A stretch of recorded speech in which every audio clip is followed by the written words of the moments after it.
Čo by si chcel odkázať deťom a mladým ľuďom na Slovensku? Chcel by som povedať, že vojna nie je žiadna sranda a vôbec to tu nemáme ľahké. Čo by si chcel počuť od detí a mládeže zo Slovenska? Pochopenie a podporu.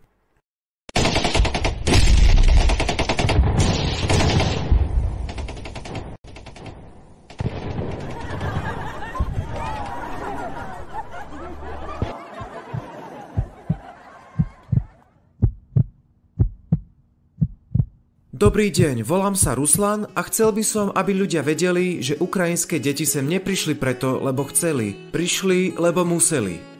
Veľa ukrajinských detí si nesie škaredé spomienky. Chcela by som im povedať, aké ťažké je nájsť vnútorný pokoj po tom všetkom. Chcel by som, aby slovenské deti vedeli viac o Ukrajine, aby poznali našu históriu, aby poznali dôvody, prečo sem ukrajinské deti, ich spolužiaci prišli. Deti a mladí ľudia, ktorí utekajú pred vojnou, majú za sebou veľmi ťažké zážitky. Vojna však pokračuje a obava z budúcnosti i strach zo straty blízkych je neustále prítomná.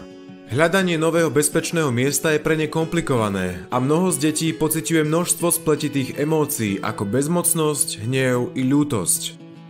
Zmena, ktorá nastala v ich životoch, je mnohokrát nezvratná a u mnohých prirodzene spôsobuje neustály vnútorný stres, ktorý im často znemožňuje sústredenie sa, učenie sa novým veciam, ale aj striedanie nálad a výbuchy zlosti.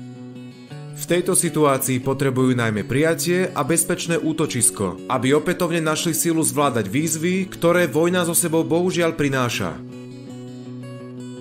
Chcela by som povedať, že viem, že nie je možné, aby ste úplne porozumeli, ale mali by ste vedieť, že zatiaľ čo vy vidíte film o Ukrajine, my ten film žijeme. Kým vy môžete diskutovať o situácii v Ukrajine, my tým trpíme.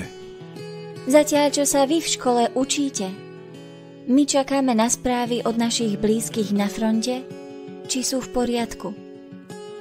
Vo svete plnom neistoty je na nás, kým budeme. Vo svete, v ktorom si môžeme vybrať, aký budeme, buďme láskaví. Neprišli sme sem dobrovoľne a preto si vážime všetkých, ktorí si nás všimli a sadli si k nám na obede. Ktorí nám požičali svoj domov. Ktorí nás vzali medzi seba.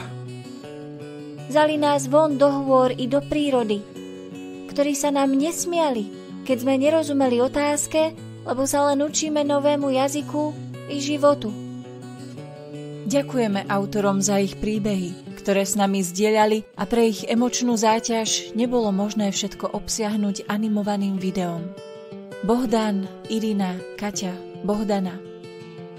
V prípade, že hľadáte pomoc alebo informácie, kontaktujte neziskovú organizáciu Človek v ohrození alebo IPčko, ktoré vám ponúka bezplatnú a anonymnú psychologickú pomoc.